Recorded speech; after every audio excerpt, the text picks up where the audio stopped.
It was 5 a.m., 5 o'clock in the morning, December, Leh Ladakh. I was a lieutenant in the Indian Army. The temperature was minus 20 degrees outside. I was standing on top of a frozen lake. I looked down. On my army boots was the ice skating skates. A cobbler had fitted them on my army boots without any sense of balance. I was there to play an ice hockey match. I did not know how to skate, and I was the captain of my team. The other team was there on the ice practicing. The referee called us in. I turned around to tell my team, come along. The moment I turned, my balance shifted. I was flat on my face. The crowd had come there not to cheer us up. They had come there to laugh at us. What happened thereafter, I will tell you further in my talk. But before that, you realize I was not ready for that match. And here is the problem. We are taught to wait when we are not ready. The world tells us don't make a fool of yourself. Do not go for the exam if you haven't studied. Do not go into the sports competition if you haven't prepared. Do not apply for that job. Your skills do not match that job requirements. You don't know your subject, don't start a business. And because of all this, we imagine that the people will laugh at us and we stop. But let me tell you that there is a world of growth available to those people who are willing to be incompetent first. Let me start with people who did not stop. The first was a 16-year-old. It was 1988. As a 16 and a half year old, I was joining the National Defense Academy, also known as the NDA. I was UPSC rank 1 in the selection process. And joining with me were 300 other cadets, extremely fit, full of energy. I was good in academics, but honestly, physically, I was one of the weakest.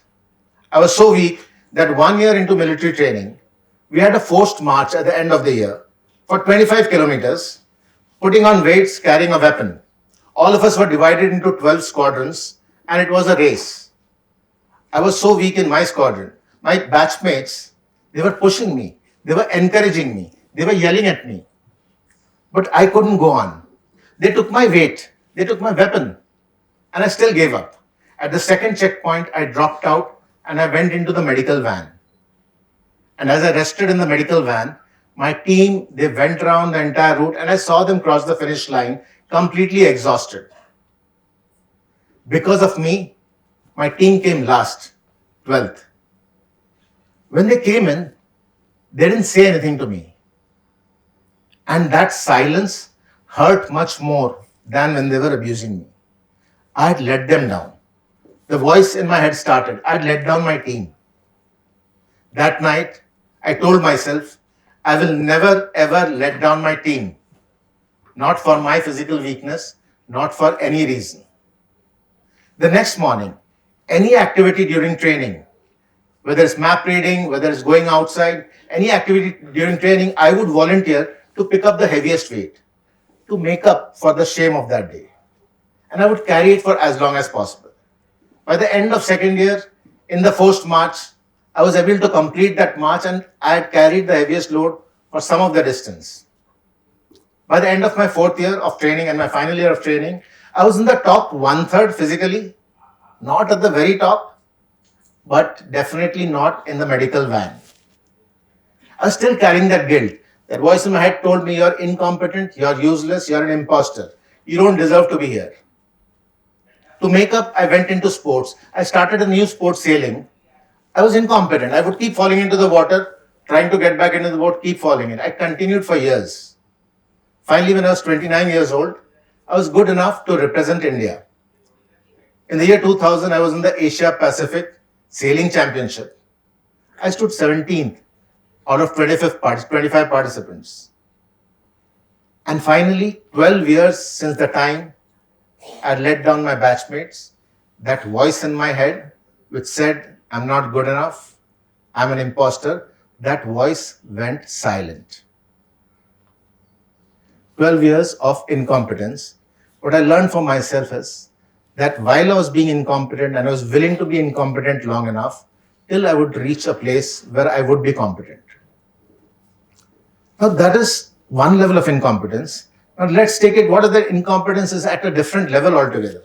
So let's get back to the ice hockey. I was 22 years old, December 1993. Posted in Leh Ladakh, I was asleep at night. At midnight, I get a call on the army phone. I pick it up, it's the adjutant. Tells me, Lieutenant Devashish, yes sir. Tomorrow morning, 5 a.m., be at the ice hockey rink. You're going to participate in the championship for a battalion and you are the captain. Sir, is that a joke? No, it's the commanding officer's orders. Sir, I don't know how to skate. I haven't even worked roller skates. Yes, I know. 5 o'clock sharp. Next morning, 5 o'clock, I'm at the frozen lake. 5 scared people are staring back at me. My team, they've also never done any skating. The other team is practicing on ice. They're having chai. They're warming up. The referee calls us in. I put on those shoes, army boots with a blade hammered in. I stand up. I tell my team, come long. I say, come long, and I fall. Now, the people who brought me in, they are trying not to laugh at their officer, but they are failing. I get agitated. I tell everyone, stand up. Everyone promptly falls down. Somehow we crawl, we stand, we fall, we make ourselves into the middle of the ice hockey rink. The match starts and it's a goal. How? Our goalkeeper, he's holding on to the ice hockey goal post because he can't stand.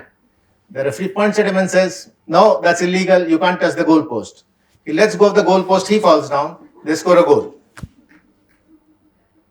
After that, it was mayhem. They were simply moving around and scoring, and we were trying to stand on all our fours, flailing around, trying to stop the puck. Nothing happening. In the next 12 minutes, the score was 28-0. They were scoring at the rate of 2.5 goals per minute. The referee said, okay, match over. I think he felt pity on us. The other people outside were laughing. We were terribly embarrassed. We went back to office. Thank God this ordeal is over. That evening I get a call. Are you ready for tomorrow's match? I said, we just lost, in case you didn't notice. No, it's a round robin. You're going to play every team. Next morning we turn up. But next morning there's a huge change. That entire lake is full of people who have come to see. In an army garrison, news travels like fire. There's something fun happened yesterday. Next morning, 4:30, everybody woke up and came to see. We were all over the ice and all the spectators are laughing, rolling about in the snow. We were completely dead that day of embarrassment. So that day, after the match, I went into the commanding officer's office, my own boss. He is laughing. He heard the story, he's laughing. I'm not laughing. I say, sir, we have made a total fool of ourselves in the garrison because we are not prepared. Can I request you for before the next match, the 6 of us, can you give us a day off before every match so that we can practice? He said, okay. And sir, can we get some proper equipment? He said, done.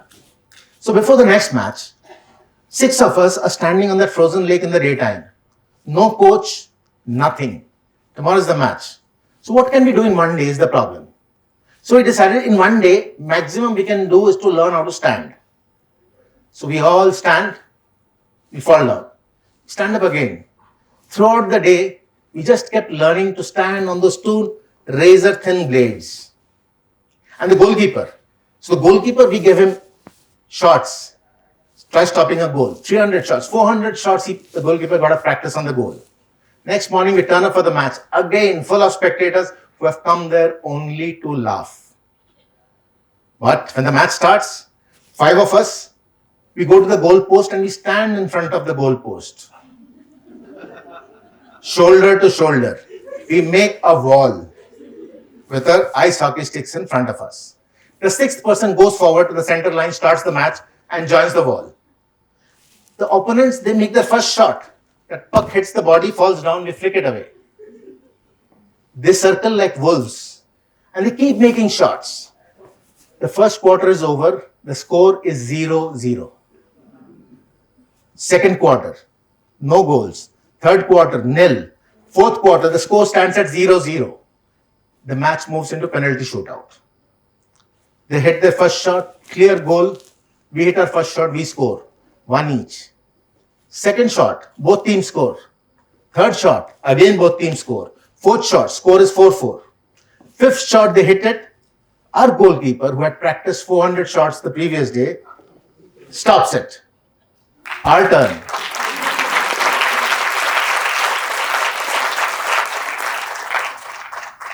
Our turn. We score. The score is 5-4. We won the match. The crowd that had come to laugh is on its feet.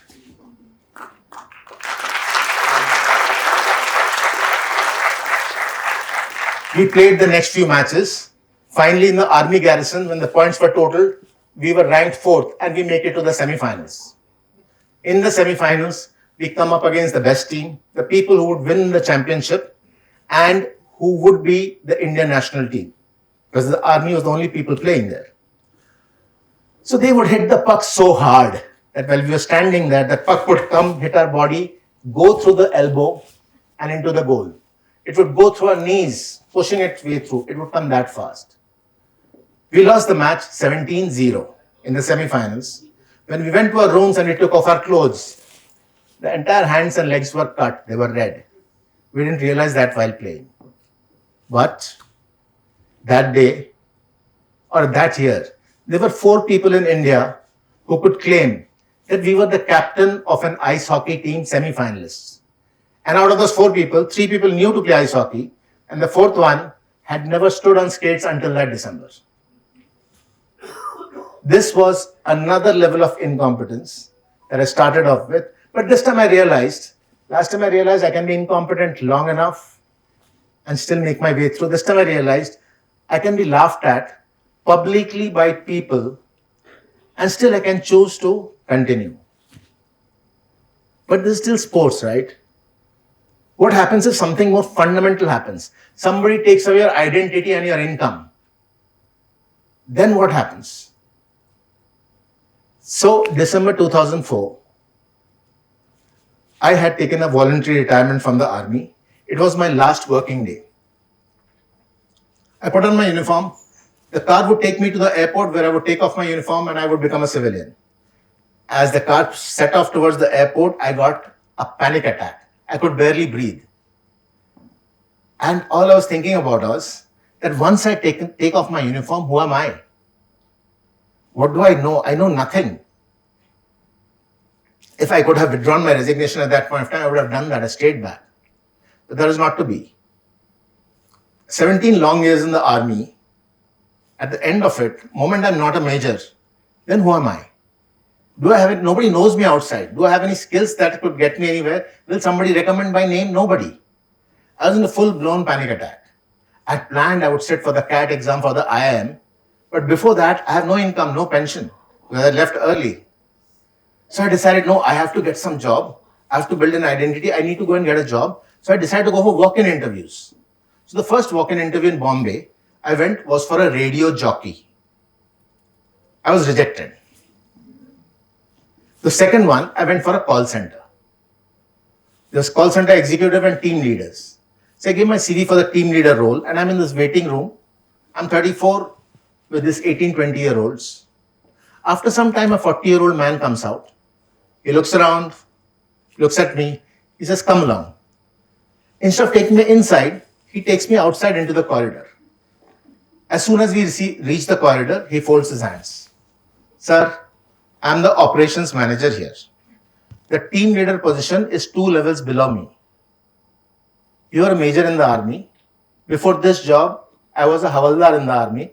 I'm a retired sergeant. Please do not embarrass me here. Please go away. So there I was, with no income and no identity, and a call center just shut its door on me. So what did I feel? I felt relief. I did not feel hurt. I did not feel wounded pride. I just felt relief. I'd already given up my identity. In that panic mode, I'd already given up my identity of being a major in the army or whatever that I had. And I was down to zero. At that zero, when I doubted myself, an ex colleague of the army tells me that you are better than this room. And that gave me a huge sense of relief. I had no more of looking good left when I walked into that room, and that's why the relief could come in. Otherwise, that looking good can be a very expensive habit. I was preparing for the CAT. So after this call center incident, I continued. Because I was that desperate, I got 100 percentile in CAT.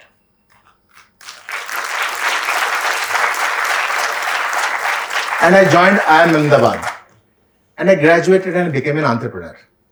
And this looking good that goes so deep into us, that surfaced. As an entrepreneur, as I built companies, on 2 occasions, I had just built something new and the buyer came to buy us out with a reasonable offer. Buy out a company means I also go and work there. But then my narrative, I didn't exercise my business judgment on those 2 deals. I could have sold off, but my narrative, I'm an entrepreneur, I'm not going to sell and become a knocker somewhere. So my narrative came in the way and I refused those deals, all out of looking good. To reach that level again in my business, I lost a few years on each occasion. So this looking good became very expensive. On the other hand, this entire thing, when we are thinking about looking good, there's a voice in our head that is telling us that, hey, if you make a fool of yourself outside, there's so many people who are laughing at you. They might be real people or they might be imagined people. But if you can let that voice go, then what can emerge? Let me talk about 2 people who were working with me in my company. They were software engineers. They knew nothing apart from software. But they decided they're going to sell flowers and gifts and they're going to take on the market leader. Their family was in distress. Don't do that. Investor said, of course not. We are not going to invest. These people decided to start anyway. So looking good feels like self-respect, but it is actually a cage. Now, outside that cage is growth. Will you be inside that cage protecting your image, or are you willing to be incompetent outside? Now, these 2 people were willing to step outside. So when they stepped outside to do it, I was the friend, I was the mentor. I placed the first order with them. So these 2 young people, they bought the stuff and they were exiting the shop. One of them banged his nose against the glass door of the shop. His nose broke, started bleeding. Now he can't stand the sight of blood and he'll faint. Now he cannot afford to faint, so he put an ice pack and he quickly had a soft drink to get the sugar so he doesn't faint. So those 2 people, now they go to deliver the goods. So there's a bottle of alcohol, there's flowers, there's a guitar, and a person with a bleeding nose. En route, they get chased by dogs. This is after dinner at night. They end up to my friend's house. They knock on the door. So my friends, they open the door. Sorry, not our delivery. They slam the door shut. So these people get a slammed door. Of course, I called up my friends and I said, hey, I've just sent this is a test. Please take that delivery. So what did these 2 people do? They were willing to get a broken nose, to get chased by dogs, to get a slammed door in their face, to do something which they have never done. And that willingness, now 15 years later, without any investment, they had grown their business to what is one of India's largest flower and cake delivery business. They were ordinary people, simply willing to step out and do without being afraid of looking bad. Tomorrow, every single day when you wake up, the world will give you opportunities. If you're graduating from college, the world will give you opportunities for which you're not competent for. If you try those out, you might fail. You will be incompetent. If you're stepping up for higher education, you'll be exposed to subjects where your past marks have no impact. You can fail in those subjects. If you're at a job, you might get fired. And then again, you're incompetent in the market for the next job. What are you going to do? Are you willing to be incompetent in public long enough to become competent.